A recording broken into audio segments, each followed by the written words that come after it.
هي دي بقى اللي يتقال عليها تحلية السعادة بجد. تحلية سهلة وبسيطة، خطواتها كتير بس سهلة جدا جدا، طعمها بياخدك في حتة تانية خالص. زهقت من الكنافة والقطايف والجلاش والحلويات المعتادة بتاعت رمضان؟ جربي دي، الكل هيشكرك عليها وينبهر بيها. طعمها حلو جدا جدا جدا، والله سهلة وبسيطة على قد ما خطواتها كتيرة شوية، بس طعمها في حتة تانية خالص. ولو هتشتريها من برا هتشتريها بأضعاف أضعاف أضعاف تكلفتها. حلوة جدا جدا، بتدوب في البق، هتعجب الكبير والصغير وجميع الأذواق. لازم لازم تجربيها، من حلاوتها هتعتمديها على طول وهتعمليها على طول. تنفع طبعا في جميع المناسبات، عزومة، عيد ميلاد، عيد جواز، في أي حتة معاكي. شايفين الطبقات دي؟ طبقات من اللذاذة والسعادة. طريق الكريمة طعمها في حتة تانية خالص خالص، الكراميل في حتة تانية. بصوا، فظيعة بجد، فظيعة، لازم تجربوها. بس قبل طبعا ما نبدأ الفيديو، ما تنسوش تصلوا على الرسول وتشتركوا في القناة وتعملوا كومنت ولايك حلو منكم، وتفعلوا الجرس عشان يوصلكوا كل فيديو جديد بقدمه. ويلا بينا نشوف الجمال والحلاوة والدوبان ده بيتعمل ازاي. بس زي ما قلتلكم، ما تنسوش تعلقوا في كومنت حلو منكم ودعوة حلوة من قلبكم. ويلا بينا. في حلة على النار هضيف كوباية الا ربع من السكر الحبيبات العادي، هضيف عليها كمان تلت كوباية من العسل الابيض او الشربات التقيل اللي هو شربات الكنافة. انا ضفت شربات بصراحة. كمان هنضيف معانا معلقة كبيرة من العسل الاسود. كمان هنضيف 3 معالق كبار من الزبدة او زبدة على سمنة، انا حاطة زبدة على سمنة مفيش مشكلة. هفضل اقلب بقى كويس جدا لغاية اما السكر يتكرمل معايا ويدوب كويس جدا. هفضل اقلب بيه باستمرار لغاية اما يغلي معايا كويس جدا ويدوب ويتكرمل معايا. اهو بدأ السكر يدوب وكمان الزبدة تسيح. طبعا كل المكونات لازم تكون بدرجة حرارة المطبخ، ده ضروري جدا. اتكرمل معايا كويس جدا اهو. انا عايزه اوصل لدرجة اللون دي، ما اوصلش الاغمق من كده عشان ما يبقاش طعمه مرر معايا. هضيف هنا معلقة صغيرة ممسوحة من البيكنج صودا او البيكربوناتو، وهفضل اقلب كويس جدا جدا جدا. بس طبعا هطفي النار عشان ما تفضلش تفور وتغرق الدنيا معايا. هنا انا طفيت النار اهو، قلبت كويس جدا جدا عشان ما تتكتلش معايا، وهيبقى لونها وقوامها بالشكل ده. هركنها بقى على جنب تبرد تماما، لازم تبرد. هتطلع بالقوام ده. هضيف عليها بقى حبتين من البيض بدرجة حرارة المطبخ، ضروري برضو كل المكونات تكون بدرجة حرارة المطبخ. ولازم يكون الخليط اللي احنا عملناه ده هدي معانا جدا يا جماعة. حطيت كمان باكت من الفانيليا، هضرب كويس جدا جدا لغاية اما البيض يختفي معايا. اهو خطواتها سهلة جدا جدا بالشكل ده. هكون محضرة معايا بقى 3 كوبايات من الدقيق المنخول، وعليه ذرة من الملح، وعليه معلقة صغيرة ممسوحة من البيكنج باودر. قلبتهم على بعض كويس جدا، وهضيفهم على الخليط شوية بشوية عشان ممكن تاخد معاكي 3 كوبايات الا ربع على حسب نوع الدقيق. فحطي الدقيق شوية بشوية لغاية اما العجينة تلم معاكي بالشكل اللي انت هتشوفيه. هنا حسيت ان هي لسه عايزة، فاضيف عليها باقي الدقيق.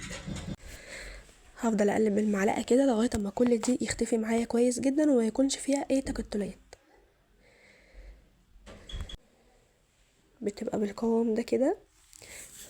هنا لقيتها سايله معايا شويه، حطيت عليها معلقتين كبار من الدقيق. انا قلتلكوا على حسب نوع الدقيق عشان في كل دقيق بيختلف، ممكن دقيق يربط معاكي ودقيق ما يربطش وتحتاجي دقيق زي ما انا عملت كده. حطيت معلقتين كبار تاني على ال3 كوبايات وهلمهم بايدي بقى. برضو هنا لسه بتلزق. حطيت كمان معلقه من الدقيق. يعني افضلوا حطوا دقيق لغايه اما العجينه تلم معاكم، بس ضروري يكون الخليط بارد عشان لو الخليط سخن اولا البيض هيستوي، ثانيا هتكتل معاكو ومهما تحطي دقيق مش هتلم. لغايه ما وصلت لقوام العجينه اللي قدامكم ده، هغطيها بقى بكيس بلاستيك وادخلها التلاجة نص ساعه. هتطلع معايا بالشكل ده على ورق زبده بقى او على مفرش سيليكون، بس ضروري يعني يكون على حاجه. هلم العجينه بتاعتي كده واعملها رول واقطعها قطع. حوالي 3 كوبايات ونص من الدقيق، احنا حاطين حوالي 3 كوبايات ونص، عملوا معايا 10 قطع. هكورها كده، بتتكور معايا بكل سهولة طبعا لان العجينة لينة، مش زي عجينة القرص والكلام ده، لا هي لينة بالشكل ده.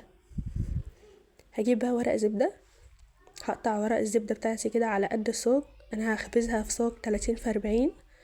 ممكن تخبزي انتي واحدة واحدة في الصواني العادية عادي، بس ضروري على ورق زبدة، ما ينفعش تحطيها على الصينية الألومنيوم على طول. هفرد كل كورة كده على قد ما اقدر، واحط عليها رشة بسيطة من الدقيق وافرد. لازم تبقى رقيقة جدا بالشكل ده.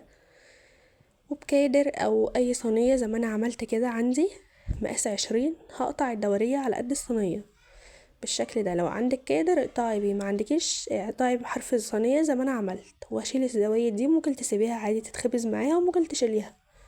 انا حبيت ان انا اشيلها واخبزها لوحدها بالشكل ده. هعمل واحدة كمان الناحية التانية. والله يا جماعة سهلة وبسيطة جدا بجد، ما بتاخدش وقت خالص خالص. انتوا تحسوا ان خطواتها كتير، بس هي لا، هي سهلة جدا. فردها سهل، خبزها برضو سهل. بصوا يعني الحوار كله مش هيكمل معاكوا ساعة، وكمان الجو لسه برد فالخليط هيبرد بسرعة، فهتخلصوها بجد في نص ساعة. بس فظيعة يا جماعة بجد، طعمها في حتة تانية خالص.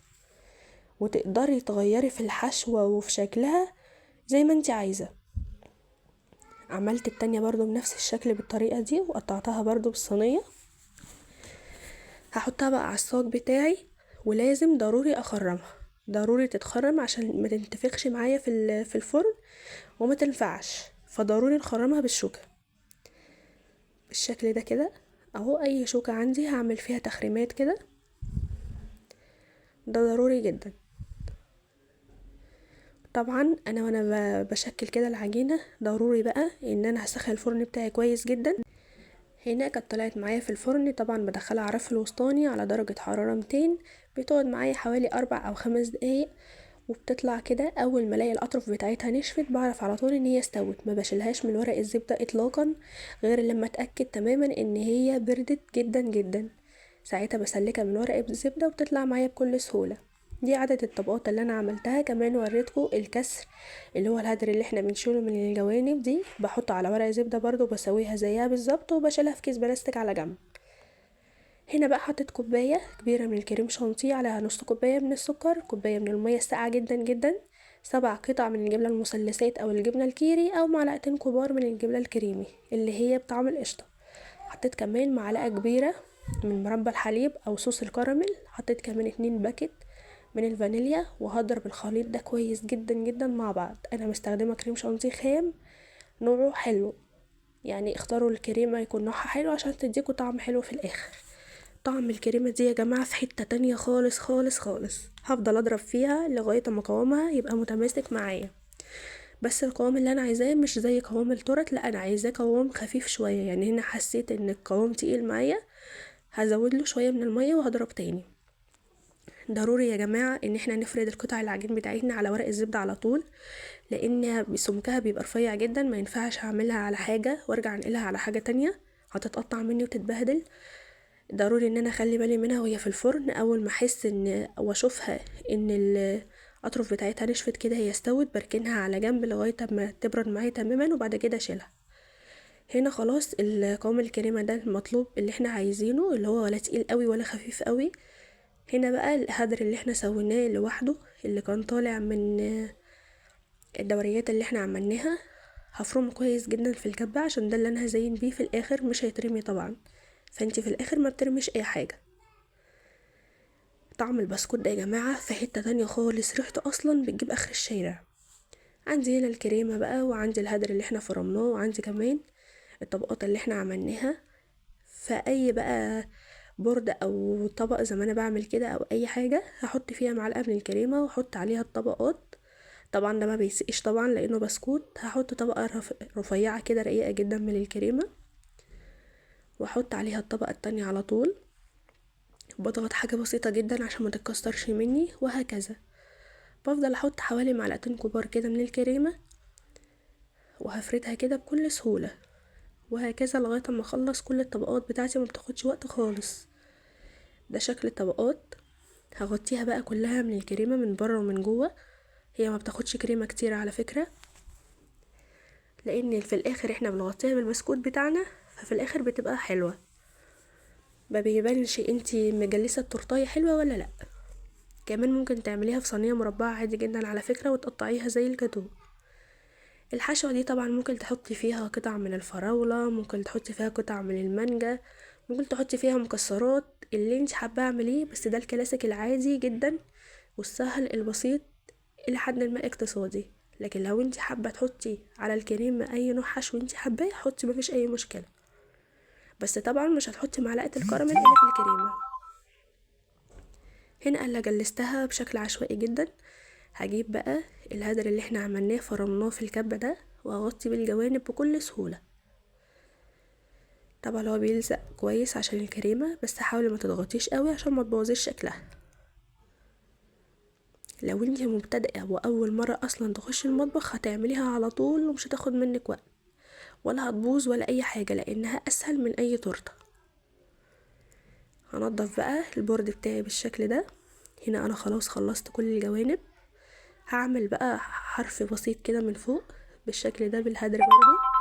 هجيب عندي صوص الكراميل بقى وازين بيه زي ما قلت لكم. لو انت هتغيري في الحشو هتمنعي طبعا صوص الكراميل، يعني لو عامله الحشو بالمانجا هتحطي قطع مانجا، بالفراوله تحطي قطع فراوله، مكسرات هكذا. تمام. لكن انا عاملاها بصوص الكراميل فازين بصوص الكراميل. هنا معلش البتاع مضايقاني شويه فهزين بيها كده. هضغط عليها. التزيين طبعا بشكل عشوائي بس بيطلع شكلها خطير في الاخر. وطبعا اللي بيليق مع الكراميل مفيش حاجة بتليق زي عين الجمل والمكسرات، بس طبعا عين الجمل بتاخدها في حتة تانية خالص. هزينها كده بقطعة من عين الجمل.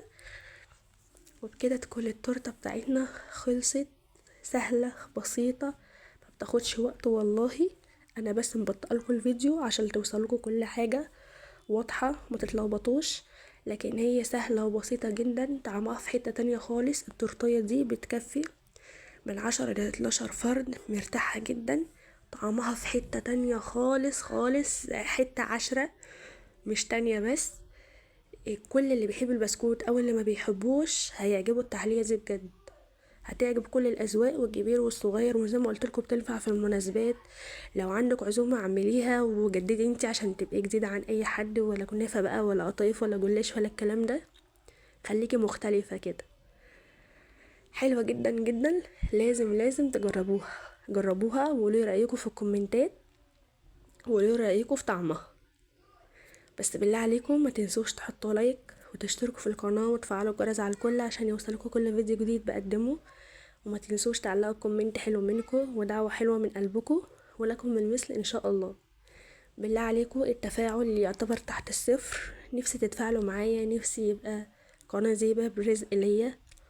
فبالله عليكم ما تبخلوش عليا اللايك او الكومنت، مش هيأثر معاكم في حاجة ولا هيكلفكم حاجة، لكن هيرفع مني انا. فبالله عليكم ما تستخسروش اللايك والكومنت فيا، وما تستخسروش كمان الاشتراك. القناة هتفيدكم جدا جدا. وصفات حلو وحادق ومعجنات هتعجبكم جدا جدا وعلى ضمانتي. شايفين جمال الطبقات بقى؟ بتدوب حرفيا. لازم لازم تجربوها. شايفين شكلها؟ روعة. أسيبكم في رعاية الله، والسلام عليكم ورحمة الله وبركاته.